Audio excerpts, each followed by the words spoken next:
Alors, je suis très heureux, bien sûr, de la création de cette pièce lors du concours Larieux.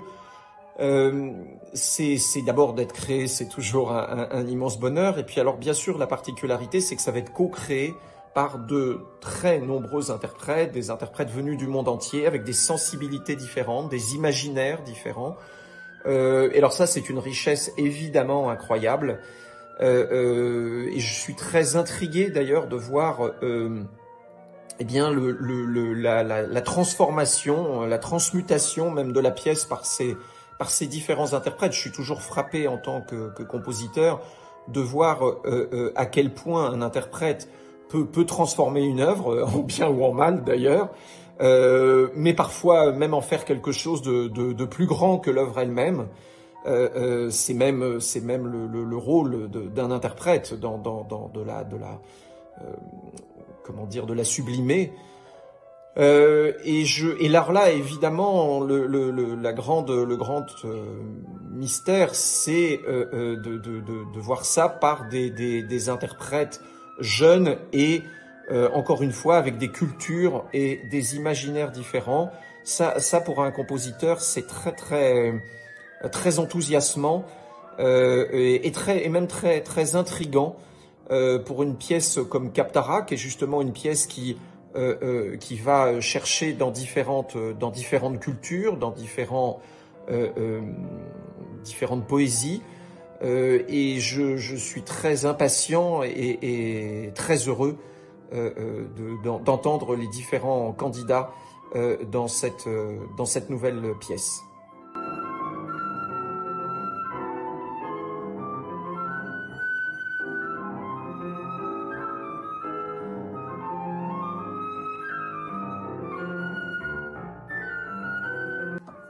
Alors mes autres pièces écrites pour la flûte, la première, Le Rire de Saraï, est une pièce qui a déjà plus de 20 ans, donc c'est une pièce pour moi qui est déjà lointaine, et qui est une sonate qui a la particularité évidemment de n'être qu'en 2 mouvements, un grand mouvement lent très lyrique, héritier vraiment alors de la tradition française et du lyrisme un peu à la Francis Poulenc, et puis d'un final très rythmique, avec des rythmes très vivants et beaucoup de rythmes asymétriques.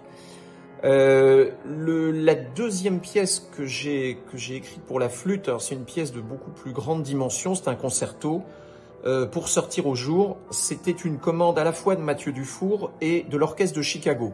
Donc il fallait à la fois écrire une pièce pour un immense soliste et aussi pour un immense orchestre. D'où l'importance dans cette pièce de ce concerto de la partie d'orchestre, qui est très fournie. C'est un grand orchestre, déjà la nomenclature est très vaste, et qui s'appuie donc sur comment dire, la tradition des morts dans l'Égypte antique. Donc pour sortir au jour, c'est le nom réel en fait du livre des morts. Et donc on suit l'itinéraire d'un mort jusque dans l'au-delà, à travers une traversée très lumineuse. C'est pas du tout un requiem, c'est pas du tout une œuvre sombre. C'est une œuvre là encore d'ailleurs qui fait souvent un lien avec la danse, et là encore bien sûr avec l'imaginaire antique qui encore une fois alimente beaucoup de mes pièces. La troisième pièce, alors là beaucoup plus récente puisqu'elle a un peu plus d'1 an, c'est la deuxième sonate. C'est une œuvre, alors j'ai voulu faire, comme la première sonate était justement une œuvre en 2 mouvements, là j'ai voulu faire une pièce plus longue en 4 mouvements. Et le titre assez austère d'ailleurs de deuxième sonate dit bien que pour une fois, il n'y a pas de poème ou d'imaginaire particulier. C'est une pièce, j'allais dire, strictement musicale, dont la pensée et le développement s'appuient sur la thématique, sur la mélodie. C'est une pièce au fond un peu abstraite, que j'ai voulu différente et en complément de la sonate, de la première sonate, Le Rire de Saraï. Et enfin, actuellement, depuis quelques semaines, je suis au travail sur un deuxième concerto pour flûte écrit pour la merveilleuse soliste Emily Bennon.